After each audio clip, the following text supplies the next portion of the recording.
Imagine a chance encounter that could change lives forever.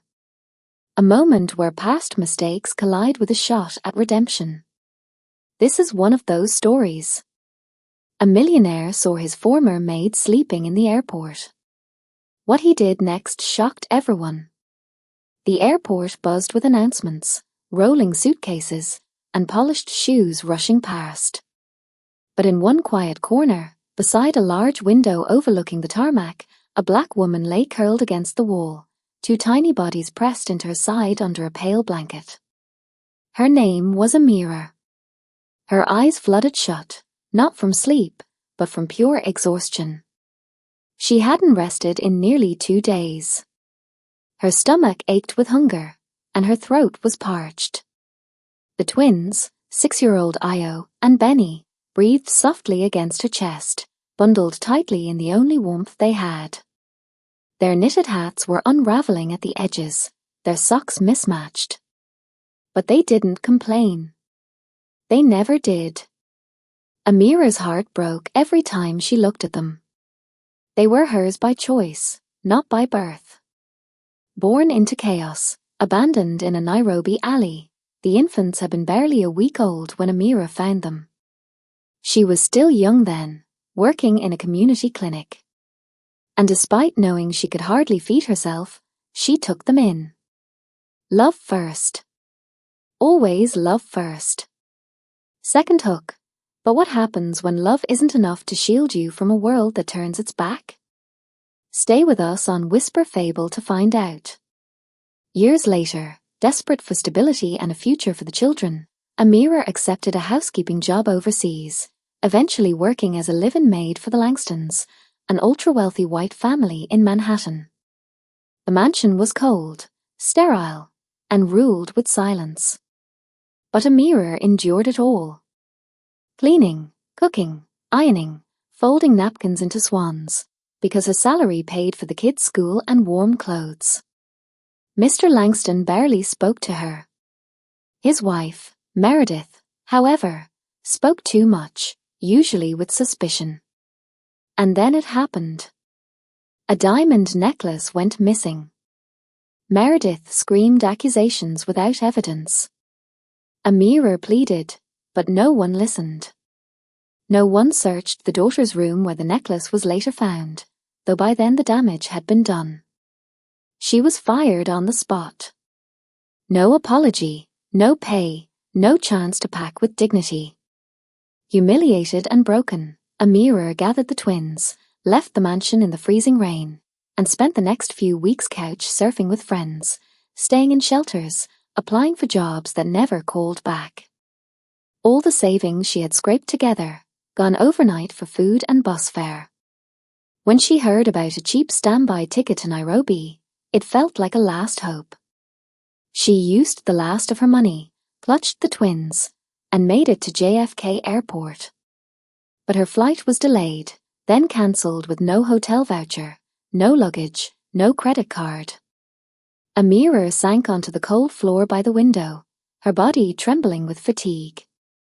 The twins curled against her, whispering, "It's okay, Mama." She blinked back tears. "I'm sorry, my babies," she whispered. Mama tried. "I tried so hard." People passed by without glancing. Some looked, then looked away. One man took a photo and chuckled. No one offered food. No one asked if she needed help until a pair of shiny black shoes came to a sudden halt in front of her. She didn't open her eyes at first, but the twins stirred. One of them peeked over the blanket and gasped, "Mama." Amira's eyes opened slowly, and there he was, Mr. Langston, in a sharp black suit, holding a briefcase. His face went pale. She froze. Her heartbeat roared in her ears. Her mind scrambled. Had he come to accuse her again? Had he come to mock her? But he looked stunned. Genuinely stunned. His eyes fell on the children. His brows furrowed. She sat up, covering the twins instinctively, her voice hoarse, Don't. Just please don't." But he didn't speak. Instead, he knelt, and for the first time in all the years she worked for him, he looked her in the eyes. "A mirror," he said. She clenched her jaw, her throat tight with shame and fury. "Yes," she whispered. He swallowed hard, eyes still locked on the children, recognizing them now. Io's eyes. Benny's shy expression. He had seen them once before in a photo she kept by the laundry sink. "What happened to you?" he whispered. She wanted to scream. Instead, her voice broke. "You happened." Silence. A deep, devastating silence around them. Travelers kept moving. No one cared. No one saw this moment.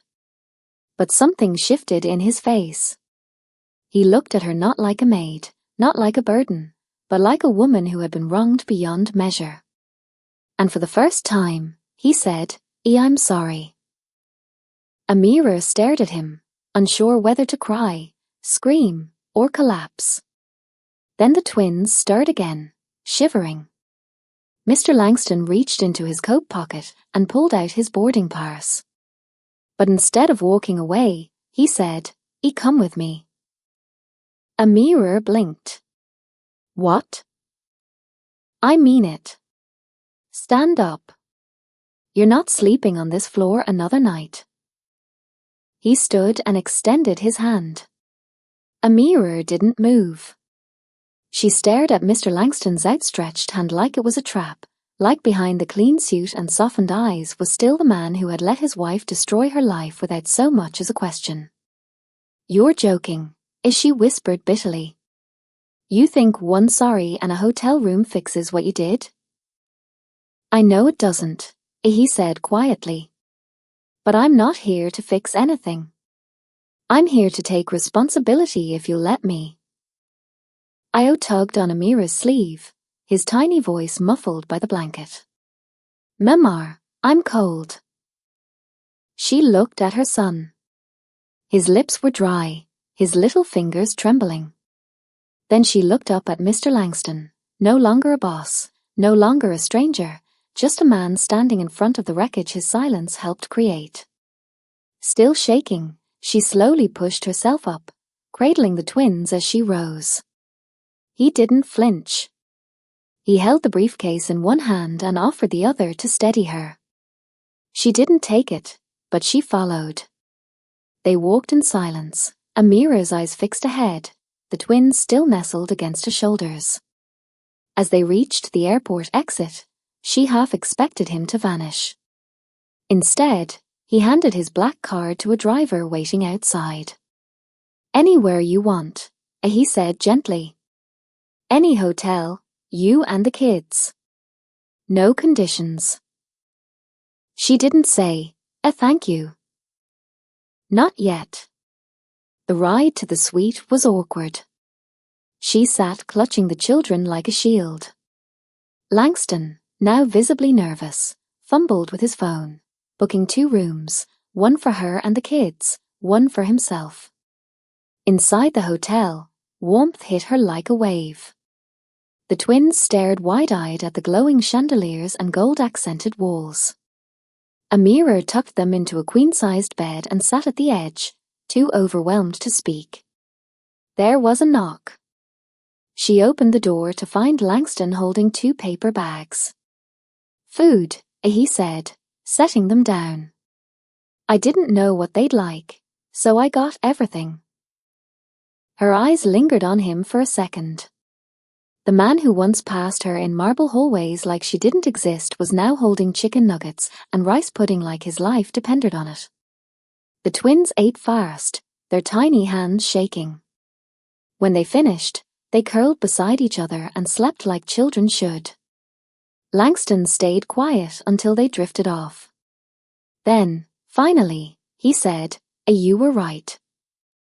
Amira looked at him, arms folded, shoulders tight. "About what?" "I let Meredith poison the way I saw people." I let her rage define our home. I didn't question her because questioning her meant facing what I'd built my life around. Power, image, control.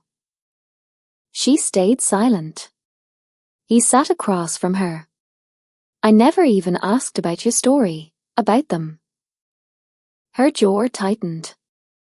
I had to sell my wedding ring to get their tickets. You know that? I gave everything to give them something. And you, your wife, took what little dignity I had left. I was nothing in that house. You were never nothing, he said. But I treated you like you were. I know that now. A long pause. I don't expect forgiveness, he added. But I've set up something for them. Amira frowned. He reached into his coat and handed her a thick folder. Inside were 2 trust documents. School funds, health insurance, future college accounts, signed, sealed, irrevocable. I don't want anything in return, he said quickly. This is just what I should have done a long time ago. You shouldn't have had to carry all that alone. Amira stared at the papers for a long time. She said nothing. Then she whispered, Why now? He looked toward the twins, asleep together under soft covers, no airport tile beneath them. Because I finally saw them. Amira's throat tightened. She felt the sting of tears. She turned away, wiped her face, and whispered, I still don't forgive you. I understand, he said, but thank you for seeing them. He nodded, silent. She reached out and pulled the blanket over the twins a little higher. Then, turning back to him, she added quietly, You can start by helping others like them. Not with money, but with your eyes, with how you see. I will, he promised. I already started. As the night deepened, Amira leaned against the wall, watching her children sleep safely, peacefully. Her fingers touched the trust papers, still real, still hers. For the first time in years, she exhaled.